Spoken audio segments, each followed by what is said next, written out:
Bonjour les amis, bonjour et bienvenue dans cette nouvelle vidéo. J'espère que vous allez bien. Bonjour tout le monde d'abord. J'espère que vous allez bien, j'espère que vous portez bien. Une nouvelle vidéo dans cette journée du 19 décembre 2025. D'abord, j'envoie mes saluts, j'envoie mes vœux à tout le monde, soit qui vient passager dans ma chaîne, voilà, il jette un coup d'œil, ou bien soit qui me connaît, ou bien qui a, je dirais, qui a entretenu quelque chose avec moi sur mon profil LinkedIn ou bien sur autre plateforme. Par rapport aux enseignants, par rapport les collègues dans le monde entier qui me connaissent, je vous dis bon vœu et bon fin d'année. J'espère que vous allez être, je dirais, comblés de bonheur et de prospérité et de santé. Bon, aujourd'hui, je vous ramène, je vais partager avec vous un document que j'ai eu de la part d'un collègue, sur ma chaîne ou bien sur mon profil LinkedIn, qui m'a envoyé voilà, ce document qui est un document merveilleux, exceptionnel, qui part de la didactique du FLE, comme français langue étrangère seconde, et aussi comme quelque chose qui a de valeur par rapport à l'enseignant. Même si vous êtes spécialisé dans la littérature, ça ne reste à dire, normalement, ces trucs, ces machins ne doivent pas, il doit pas s'échapper de votre, je dirais, de votre, c'est-à-dire votre perception, si je peux dire, perception éducative et pédagogique. D'abord, je salue l'association Renan des enseignants de français et langue étrangère. Les deux chercheurs, Véronique Lemoine et Bresson et Gérald Schelminger, ça c'est normalement c'est leur œuvre et en souhaitant tout le succès dans leur parcours, etc. Bon, la didactique du FLE, recherche et pratique, la question du genre et des orientations affectives dans l'enseignement et de l'apprentissage du FLE. Sous la direction, on a cité les deux chercheurs, 2026. Bon, ça c'est un document de recherche, mais c'est intéressant. Dans cette vidéo, je vais juste, on va discuter un peu, les deux pages si on peut dire initiales, voilà, pour comprendre comment, c'est-à-dire le sens, ou bien comment, le sens bien sûr sous-jacent, impliqué et instauré dans cette vulgarisation, parce que c'est une vulgarisation. La thématique est variable, la question du genre, des orientations affectives dans l'enseignement de l'apprentissage du FLE, didactique du FLE avec S, c'est-à-dire français langue étrangère seconde, recherche et pratique, volume 5. Ça, c'est l'intitulé. Direction du numéro, Véronique Lemoine, Bresson, Université de Lorraine. La présentation du numéro. La question du genre et de la diversité des identités et orientations sexuelles. Qu'est-ce que ça veut dire? C'est-à-dire, la question est posée aujourd'hui chez tout le monde, hein, dans le domaine de la pédagogie, soit qui pratiquent la pédagogie active, ou bien ceux qui l'intègrent avec d'autres approches actionnelles, etc. Ils savent très très bien que la question du genre est très très impliquée lorsqu'il s'agit de présenter un sujet ou bien de parler sur une thématique, etc. La question du genre et cette diversité par rapport à la réception je dirais, des supports pédagogiques par rapport à des apprenants. Bon, la question du genre et la diversité des identités et orientations sexuelles s'impose aujourd'hui comme un enjeu majeur dans la pratique sociale et éducative. Bien sûr, c'est-à-dire cette diversité, cette variété au sein de la société, avec ces différentes couleurs. Maintenant, on ne parle pas de homme, femme, on ne parle pas de masculin, féminin. Maintenant, cette différence, cette variété qui a qui a imposé ces lois dans la société. même en atteignant ou bien en arrivant à un stade c'est-à-dire au sein du socle de la connaissance. Ici, on parle de pratiques sociales et éducatives par ces gens dans l'acceptation, dans la réception de la formation et du savoir. L'enseignement du français langue étrangère et seconde n'échappe pas à ces débats. On a parlé de ça on a parlé de ça, voilà, je dirais que c'est fondamental. La question est devenue fondamentale.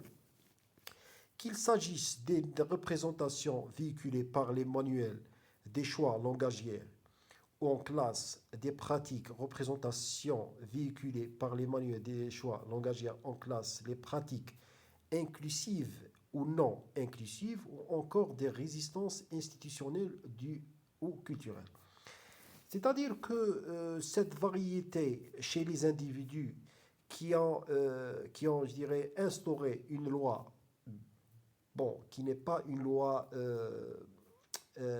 pour ne pas dire une loi légitime, mais une loi par rapport à un côté culturel, un côté multiculturel, la multiculturalité, ou bien l'interculturalité. Parce que cette variété des points de vue et d'orientation qui va impliquer, ou bien qui va diriger la société et même diriger les mentors de la société. Voilà, maintenant, les esprits érudits, lorsqu'ils veulent, voilà, bon, même les écrivains, même les penseurs, lorsqu'ils veulent, par exemple, publier une œuvre, ils doivent mettre en considération toutes les tâches et toutes les variations et toutes, je dirais, les vibrations, si on peut dire, sociales et les contraintes et les basculements de la société je dirais, dans leur œuvre pour que l'œuvre soit bien réceptionnée. Voilà. Loin d'être une thématique périphérique, déjà discutée en France dans la didactique des langues et des cultures du FLE depuis plusieurs années. Ça, c'est une réalité, voire décennies, bien sûr, plusieurs décennies, de 2003-2006, Perret, on a Beran, 2003-2006, Perret, 2011, Ronchon, 2016, la prise en compte des réalités du genre et des orientations affectives en FLE interroge la didactique dans son ensemble. Voilà. C'est-à-dire, l'auteur ici, il nous présente quelques théoriciens. On a Berens, on a Perry et on a Ronchon. C'est-à-dire, ces théoriciens, ils ont aussi contribué avec leur théorie dans la présentation de cette interrogation, bien sûr. La prise en compte des réalités du genre et des orientations affectives en FLE interroge la didactique dans son ensemble. Ça, c'est une réalité évidente, lucide. Des questionnements didactiques au sujet de la sélection des contenus culturels, bien sûr, du langage inclusif et des stratégies d'invisibilisation ou d'expression d'un vécu non binaire à travers une langue binaire comme le français de Beaumont 2023, mais aussi des perspectives de décolonisation des savoirs et des pratiques d'enseignement et d'apprentissage intéressant la recherche et la pratique. Qu'est-ce que ça veut dire? Ça veut dire que les théories qui ont venu avec des idées, des nouvelles idées et avec des nouvelles je dirais, pensées et des théories, ils ont pas négligé le côté inclusif de la langue et avec aussi ces nuances et aussi avec ces côtés sous-jacents. Ici, on parle d'invisibilisation ou d'expression d'un vécu non binaire à travers une langue binaire comme le français. La langue française est une langue binaire, bien sûr, parce que la langue française, elle traite énormément de sujets, même les sujets qui sont extrêmement violents, extrêmement, voilà, la langue a été utilisée comme un outil pour un peu une sorte de défense contre les idées, contre les pensées qui ont trouvé des répressions, qui ont trouvé des entraves, etc. Ça, c'est une réalité. Maintenant, les travaux de Butler en 1990 et de Grieco en 2013, ce sont deux théoriciens, bien sûr, dans le domaine du fleu, rappellent que le genre est une construction sociale et discursive marquée par les rapports sociaux de sexe, mais aussi de lutte des femmes et des minorités par leur émancipation collective, Giflex 2024, dont l'enseignement des langues ne peut faire abstraction. Qu'est-ce que ça veut dire? Ça veut dire que même, c'est-à-dire les idées comment dirais-je, des individus qui sont un peu décalés de la société, qui sont un peu désorientés ou bien qui imposés hors du commun, trouvent aussi je dirais, comment dirais-je, comment qualifier cela, trouvent aussi leur, leur atmosphère, si on peut dire, pour, pour subsister, voilà. Et, dans l'enseignement des langues ne peut faire abstraction. La diversité des gens. Maintenant, on revient à la question fondamentale, la question initiale qui a dans cet article. Vous remarquez ici au début, en haut, la question du genre. Maintenant, en bas, l'auteur revient sur la question de la diversité des gens et des sexualités. Pourquoi l'auteur a attaché ces deux termes, diversité de genre et de sexualité? Bien sûr, lorsqu'on a une diversité des genres, hein, c'est tout à fait normal qu'il y a une diversité d'orientation sexuelle. Voilà, c'est quelque chose de naturel. Mais ici, c'est-à-dire, on voit ou bien on remarque, ou bien que vous voyez que les deux termes émergent, sont apparents pour une seule, je dirais, voilà, je pense qu'une seule représentation. C'est que l'auteur il zoome sur ces deux termes pour nous inviter c'est pas imaginer, mais à comprendre, hein, attacher ou bien de nous approcher à ces deux termes qui sont devenus, comment dirais-je,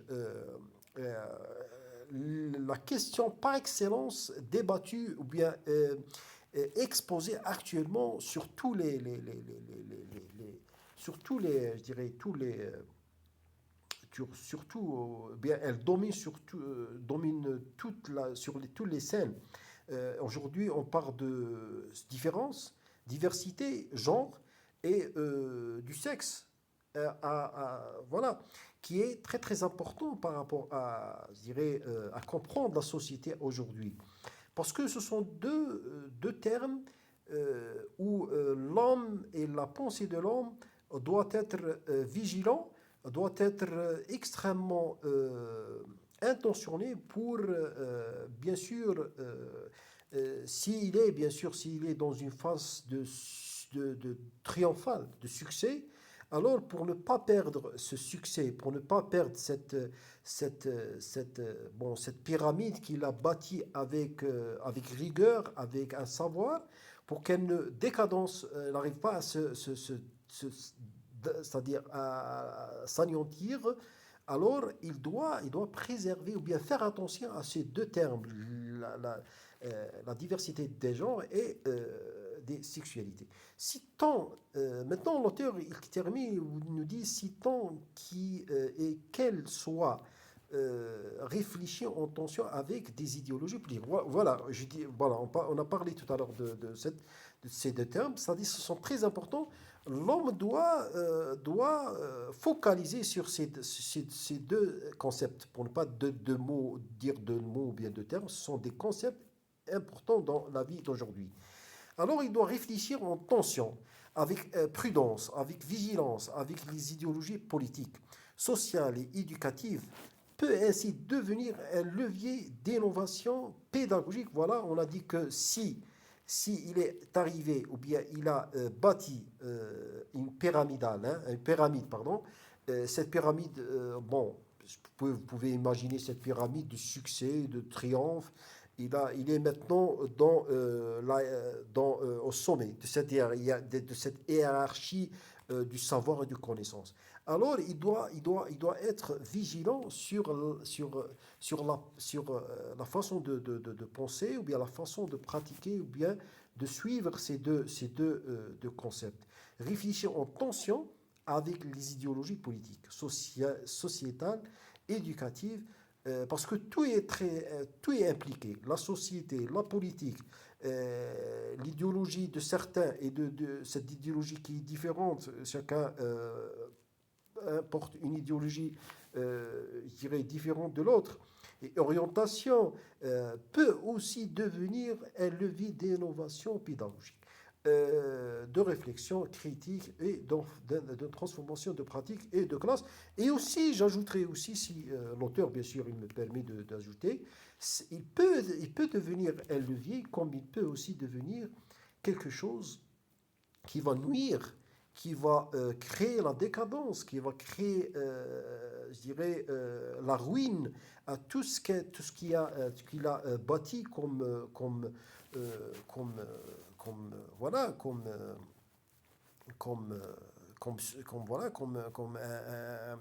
un produit ou bien un succès, si on peut dire, parce que il doit pas prendre. C'est-à-dire, moi, je ne suis pas ici pour créer la subtilité, non. Mais je pense que par rapport à cette question, il faut être vigilant, ou bien il faut toujours avoir un plan B, voilà.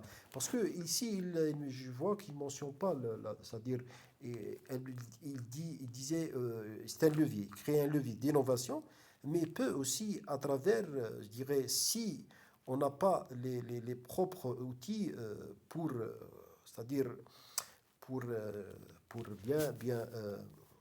bien analyser ou bien voir les choses, je peux aussi qu'on peut basculer vers l'autre rive. Voilà, c'est très important. Point. Maintenant, ça c'est le premier article, bien la bon, c'est une page, je crois qu'on a expliqué, on a, on a éclairé un peu par rapport à quelqu'un qui, voilà, à nos étudiants, ou bien qui n'arrivent pas à digérer, bien sûr, les termes utilisés dans les annales, ou bien dans les articles, parce que ce sont des articles avec une langue un peu utilisée dans la science et dans les annales scientifiques. Bon, maintenant on passe à deuxième page, les enjeux de la prise en compte de la diversité. Maintenant on parle des enjeux de la prise en compte de la diversité, parce que cette diversité, euh, elle est liée à des enjeux, ou bien elle est impliquée, ou bien attachée à des enjeux. Ces enjeux bien sûr, que la diversité, elle dérive des enjeux de la société, créés par l'homme ou bien par la coïncidence, etc. Et des dynamiques inclusives imposent une adaptation des environnements de la norme scolaire institutionnelle et des pratiques d'enseignement et d'apprentissage en classe FLE. Ici, pour comprendre ces deux lignes, ici on parle de l'adaptation. Parce que les enjeux de la prise en compte de la diversité et des dynamiques inclusives imposent une adaptation. Cette adaptation par rapport à l'apprenant ou bien par rapport à des individus doit, avec ces variations, on a dit tout à l'heure, on a parlé de la diversité des genres et des sexualités. Cette diversité, elle est immanente chez les individus. Alors ils doivent pratiquer, bien avoir, je dirais, l'outil d'adaptation par rapport à n'importe quel environnement. Bon, il continue avec de la norme scolaire à institutionnelle. Aussi, ici, il faut bien se focaliser sur le côté scolaire et institutionnel. On est dans le domaine, ou bien le socle de l'apprentissage et de l'information et l'apprentissage du savoir. Ici, par exemple, je vous donne un exemple par rapport à l'adaptation. L'adaptation, par exemple, l'adaptation des cours. Par exemple, dans la pédagogie, il y a ce qu'on appelle l'adaptation des cours. Qu'est-ce que ça veut dire l'adaptation des cours? L'adaptation des cours, elle est liée à la pratique de la pédagogie par rapport à n'importe quel enseignant. Un enseignant doit pratiquer, doit savoir d'abord qu'est-ce que ça veut dire didactique, qu'est-ce que ça veut dire pédagogie. La pédagogie, c'est bien sûr cette démarche utilisée par les enseignants pour arriver ou bien atteindre à un objectif. D'accord? Et au sein de cette pédagogie, il y a la façon de pratiquer cette pédagogie qui est la didactique. Voilà. Mais il faut savoir que pour pratiquer n'importe quelle pédagogie, elle doit passer par 3 entrées. Si vous ne maîtrisez pas ces 3 entrées, vous ne pouvez pas encadrer votre cours. Je vous donne un exemple. Et supposons, voilà, on parle de la pédagogie active, entre parenthèses, participative. La pédagogie active, entre parenthèses, participative, elle nécessite aussi d'autres approches, parce que seule, elle est figée, elle est paralysée. Hein. Mais vous devez utiliser d'autres approches qui sont liées aussi à la pédagogie, qui sont l'approche actionnelle et l'approche communicative. L'approche actionnelle, c'est une approche, pour bien expliquer, c'est une approche qui met ou bien qui place l'apprenant au sein du socle de l'information, ou bien de la connaissance. Qu'est-ce que ça veut dire? Il devient acteur lié à l'action. Il pilote, si on peut dire, la classe avec ses camarades, tout en se mettant en interaction avec l'enseignant, bien sûr. Et cette vivacité à l'intérieur de la classe crée bien sûr chez l'apprenant, chez l'étudiant, bien sûr l'attachement au cours et aussi à leur enseignant, parce que la méthode, elle est différente, elle est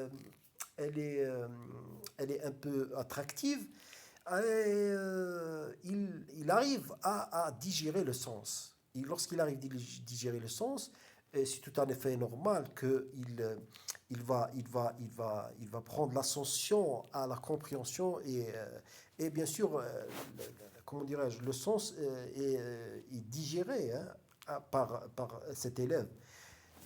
Ça, c'est par rapport à l'approche actionnelle. Si on cite, par exemple, je cite l'approche communicative qui est très très importante, je dois par exemple prendre un exemple. Si je prends l'exemple, par exemple, je prends l'exemple de la production orale et la compréhension orale, qui est un concept fondamental de tout apprenant de la langue française, soit du niveau A1 jusqu'à niveau C1. Parce que tout est basé sur, bien sûr, l'oral, votre prononciation, votre articulation, et aussi par rapport à la compréhension de l'oral. Parce que vous comprenez la phrase, et aussi vous arrivez à produire une phrase. Ça, c'est très important. Et ici, j'ouvre 2 parenthèses, je vous donne une petite remarque, vous dire que parler la langue, c'est quelque chose, parce que je vous donne l'exemple de l'oral, parler la langue, c'est quelque chose, maîtriser la langue, c'est une autre chose, ou bien quelque chose autre que parler, et connaître l'usage de la langue, c'est une autre chose différente, complètement différente. Il faut faire la distinction entre parler, maîtriser et l'usage. Ça, c'est très important. Restons, pour ne pas vous fourvoyer, restons, on a parlé de l'approche actionnelle, maintenant on est dans l'approche communicative. Bon, on a dit que j'ai donné l'exemple de l'oral. Maintenant, pour exprimer la communication, l'approche communicative, par exemple, j'ai donné l'exemple de l'oral. Pourquoi l'oral? Parce que l'oral, il fait promouvoir, c'est-à-dire la langue chez l'apprenant. Par exemple, moi, j'utilise par exemple j'utilise des sujets qui sont variés, bien, qui sont liés à l'interaction. Des sujets variés comme par exemple, je citerai l'utilisation des jeux de rôle. J'utilise aussi les pièces de théâtre. J'ai travaillé énormément sur les fables de La Fontaine. Il y a énormément voilà. La Fontaine, par exemple, une maman est venue me voir une fois, elle m'a dit, voilà, monsieur, parce que j'ai travaillé sur une strophe de La Fontaine, et elle est venue me voir, voilà, me parlant sur l'utilisation de cette langue qui est un peu différente d'aujourd'hui, du français soutenu, bien courant. Bien sûr, c'est un français du XVIe siècle, mais vous devez aussi voilà, expliquer que c'est un français, maintenant c'est un français littéraire, poétique, mais aussi vous devez aussi citer le siècle, citer la période historique, citer aussi la période voilà, parler de tout ça. Alors, cette maman, voilà, elle me dit, voilà, monsieur, je pense que la langue utilisée, elle dépasse les moyens et le niveau de nos enfants aujourd'hui, qui sont pas natifs. Même les natifs n'arrivent pas à saisir, et j'ai des renseignements et des renseignements, etc., etc. Voilà, j'étais tout à fait d'accord avec cette femme, hein, parce qu'elle était, voilà, elle m'a aussi ouvert une brèche dans et j'ai discuté avec mes collègues et aussi, notamment, avec le directeur. Et aussi, j'ai pris cette remarque comme quelque chose que l'enseignant doit utiliser dans ses travaux. Par exemple, si vous travaillez avec un texte qui comprend une langue un peu, je dirais, oratoire, l'enseignant, il doit adosser, avec des petits textes comme ça, voilà, côté à gauche ou à droite de cette strophe, ou bien de texte, ou bien soit prosaïque, ou bien poétique, une définition, hein, comment dirais-je, euh, c'est pas un guide, mais quelque chose comme une note. Je pense que c'est très important. Ça, c'est par rapport à l'adaptation. L'adaptation de l'environnement et le norme scolaire institutionnel, voilà. Je pense que même l'enseignant doit être adapté, ou bien doit adapter, lui doit être adapté, et il doit adapter aussi ses travaux par rapport à cette diversité et cette, continuité, ou bien cette effervescence dans le domaine euh,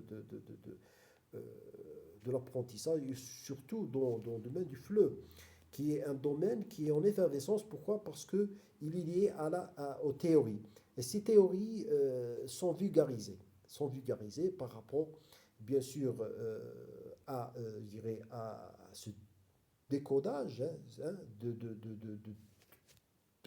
n'importe quelle théorie, parce que vous savez bien que les théoriciens qui ont présenté, qui ont contribué à la langue française, vous croyez que tous ces travaux, ils étaient, comment dire, ils sont étudiés avec minutieusement, méticuleusement? Non.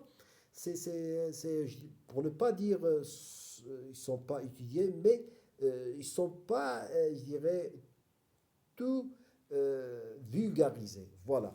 Et voilà, le chercheur, lorsqu'il trouve par exemple une certaine compréhension par rapport à une théorie, il va la publier, il va présenter mais elle ne va pas être instaurée, elle ne va pas être éduquée, elle ne va pas être, comment dirais-je, utilisée dans la pratique. Ici, on est toujours dans la théorie. La théorie, voilà.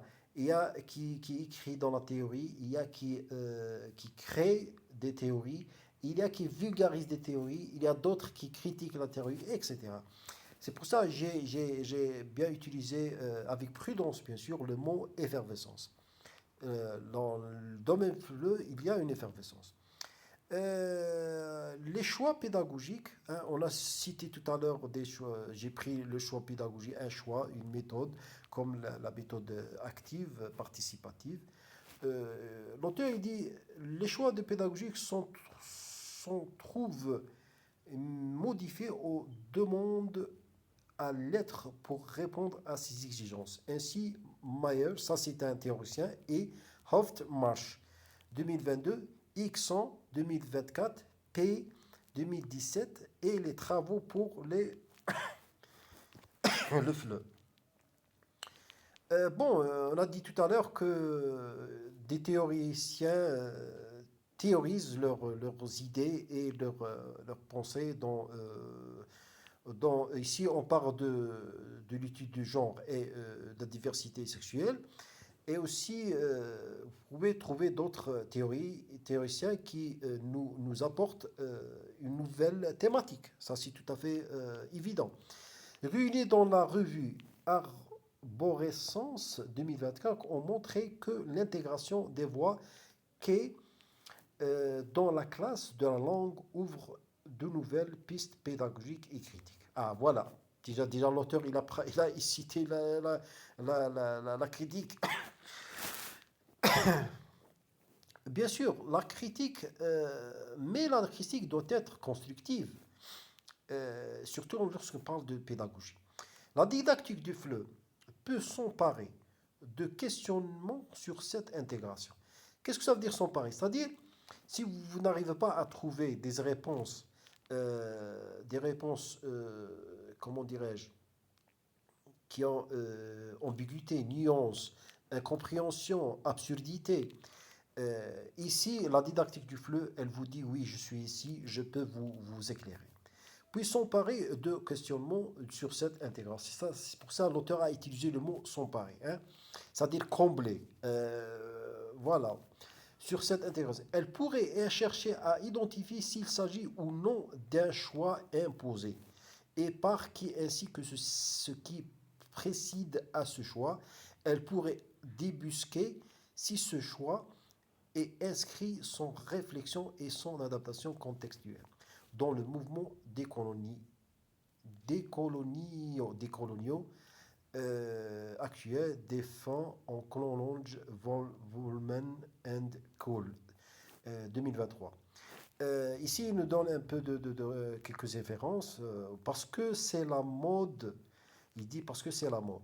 Il est également crucial d'interroger comment les enseignants ont sollicité ou invité les voix qui à prendre une place dans les enseignements, avec quelle place et quelles sont les conditions d'accueil et ces voix dans la classe FLE. Je veux juste comment dirais-je, vous montrer le mot, il a utilisé le mot qu'est, regardez, voilà, éviter les voix qu'est, apprendre. Et en haut, vous avez l'intégration des voix qu'est dans la classe. Qu'est-ce que ça veut dire les voix qu'est? Les voix qu'est, ce sont les voix qui ont précédé les autres, qui commencé je dirais, leur contribution à certaines théories.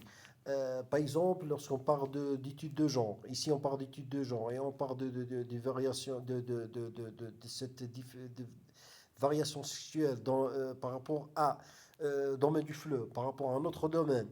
Ici, il y a si on peut dire, cette intelligentsia qui a précédé les autres. Bien sûr, elle va profiter de l'occasion pour vulgariser, pour présenter des théories, pour expliquer à la société par rapport à ce conflit, par rapport à cette nouveauté, hein. Par exemple, si on a une problématique nouvelle dans la société, on n'arrive pas à l'expliquer. Il y a toujours une intelligentsia, si on peut dire, une, un groupuscule d'intellectuels qui, voilà, qui prend, je dirais, prend cette tâche pour soit vulgariser, soit pour critiquer, soit pour... euh, bon, généralement, la critique, elle n'est pas... elle vient toujours à deuxième place, à deuxième catégorie, par rapport à ce qui est dit, parce que par rapport à ce qui est publié, à ce qui, etc. Ici, dans le côté du quai, comme l'auteur a nommé, le quai dans la classe, là, il a nommé des voies quais dans la classe de langue, ou bien des quais à prendre une place dans l'enseignement, c'est-à-dire euh, par rapport à cette bon, je dirais, cette, euh, cette catégorie sociale d'intellectuels qui a toujours la réponse ou bien les réponses aux questions, etc. Ce numéro s'intéresse également à ce que la question du genre et des orientations affectives fait aux épistémologies et aux théories ainsi qu'aux méthodologies de recherche et de la didactique du fleu. Ici, il a employé le mot affectif. Affectif, c'est tout qui est lié à un sentiment, qui est euh, toute chose pathétique, tout qui est, voilà. Parce que l'homme, il est toujours lié à l'homme. Lorsqu'on dit l'individu, on parle du physique, on parle de pensée, on parle du côté aussi spirituel, on parle d'orientation sexuelle, on parle aussi de genre, et on parle aussi du côté affectif. Parce que l'auteur, lorsqu'il il crée une œuvre, le côté affectif, vous n'allez pas me dire, voilà, le côté affectif, il est négligé. Pas du tout.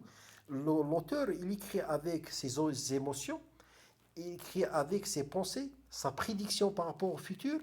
Alors, il y a généralement, ou bien énormément comment dirais-je,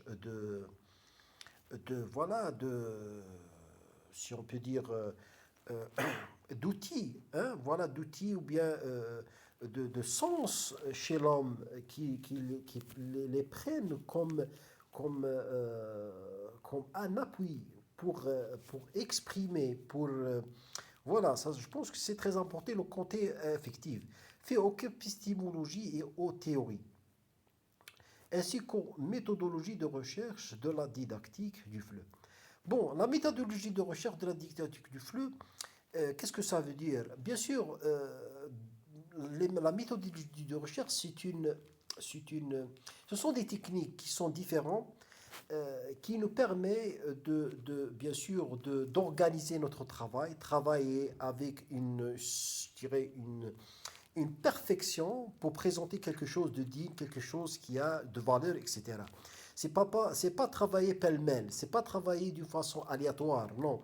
La méthodologie de recherche, surtout par rapport à la didactique du FLE, aide énormément, aide énormément, parce que cette méthodologie de recherche, elle relève à comment dirais-je, à, au, bon, à au côté, bon, au côté d'organisation, voilà, le côté d'organisation chez le chercheur. La didactique du FLE peut donc être interrogée du point de vue de la décolonisation et de l'inclusion en haut corps, l'évolution d'un cadrage ou décadrage théorique quand celui-ci s'inscrit dans une perspective intersectionnelle. Comme y invite Milan en 2024 et Poirier-Saumur 2024, ces auteurs invitent en effet à ne pas réduire la question du genre à une dimension unique. Maintenant, par rapport aux questions du genre, vous voyez, on a cité deux théoriciens, nouveaux théoriciens, vous avez Poirier et vous avez Saumur. Ces deux, ils viennent avec une autre perspective. Ils nous disent, voilà, il faut être vigilant, il ne faut pas réduire la question du genre à une dimension unique. Qu'est-ce que ça veut dire? Ça veut dire une dimension unique, c'est-à-dire une vulgarisation individuelle, une compréhension individuelle, hein, quelque chose qui est, euh, qui est bien sûr homogène, mais qui est vertical, euh, qui est, je dirais, vertical et clôturé, hein. Euh, Ne pas avoir, je dirais, la dimension unique. Ils sont pour la diversité, pour cette ouverture à comprendre, bien sûr, l'étude du genre, ça c'est très important.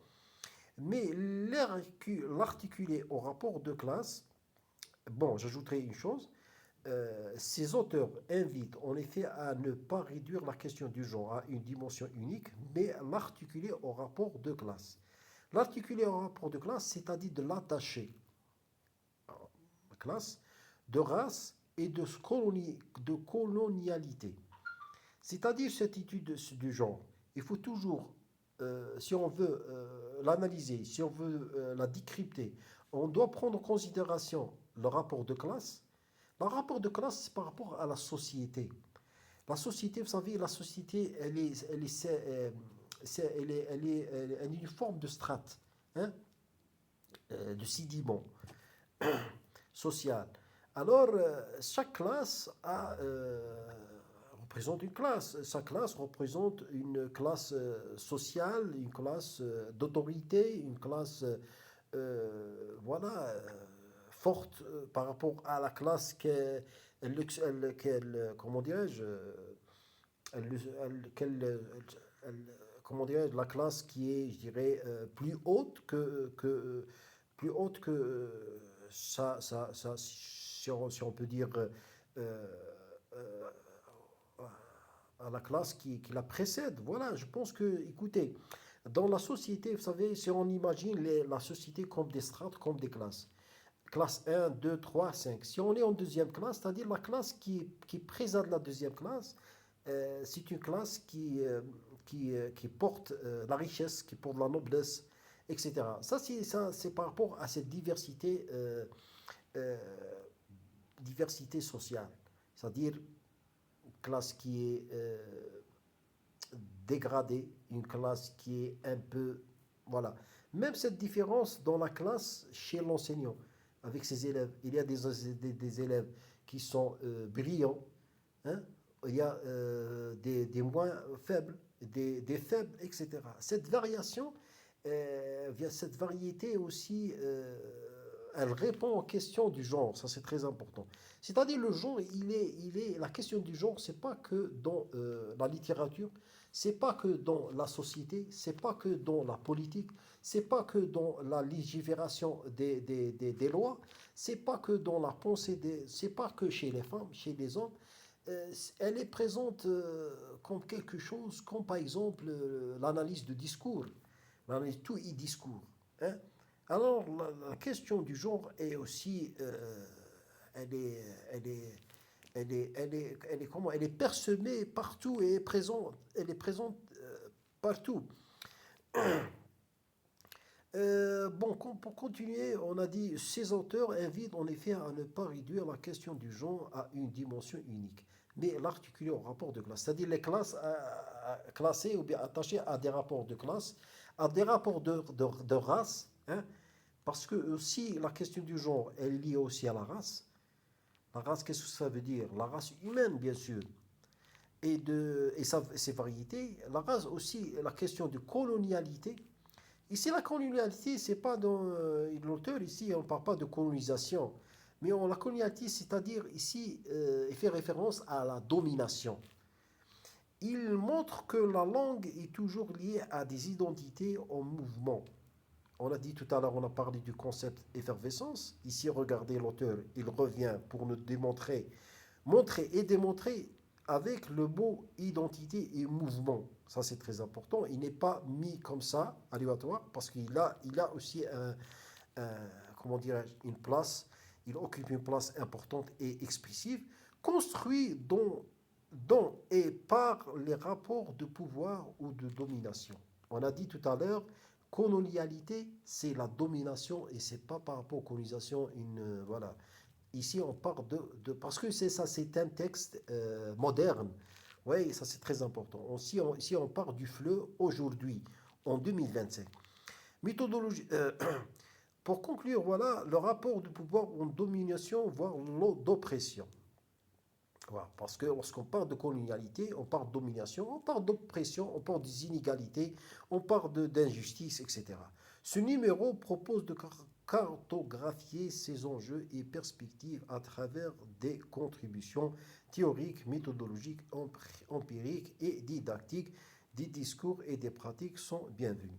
Je pense qu'on a terminé avec cette explication un peu modeste avec un langage ou bien avec une langue qui n'est pas très attractive ou bien qui n'est pas très, qui répond pas à tous les attentes. C'est un français que j'utilise, un français que un français voilà, appris ou bien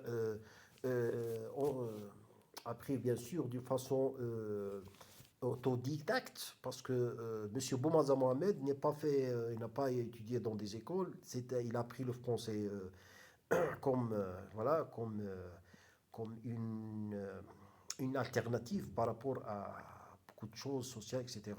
Merci de votre attention. Bon, le dernier conclusion, je peux dire, j'ajoute juste deux mots. Ici, on a compris par rapport à ces deux pages dont didactique du fleu et recherche et pratique, que les auteurs, ici, ils nous ramènent une nouvelle perspective, une nouvelle compréhension pour comprendre le fleu. Bien sûr qu'en France, France est une langue étrangère et seconde langue, et aussi par rapport à d'autres questions sociales qui sont pertinentes, cruciales dans la société. Ici, il nous a présenté la question du genre et la question aussi de diversité sexuelle, parce que ce sont deux.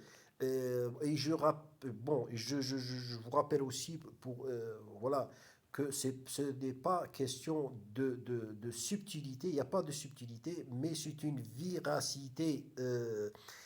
véracité évidente, lucide et palpable. C'est vrai, la société aujourd'hui, elle est basée pas sur des choses variées. Et surtout, lorsqu'on fait le zoom ou bien le flash sur la question du genre, tout est question du genre aujourd'hui. Lorsqu'on parle de diversité sexuelle, tout est aujourd'hui, et aussi cette diversité. Les individus, lorsqu'ils représentent cette diversité, aujourd'hui, ils s'imposent, ils guident, ils pilotent la société, ils créent des lois.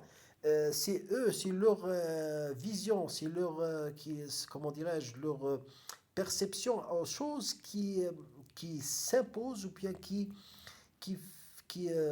bon, voilà, c'est leur vision des choses qui guide la société ou bien qui fait bouger la société ou bien pour bien, pour bien dire, pour bien sûr soit évoluer, soit reculer quelque chose.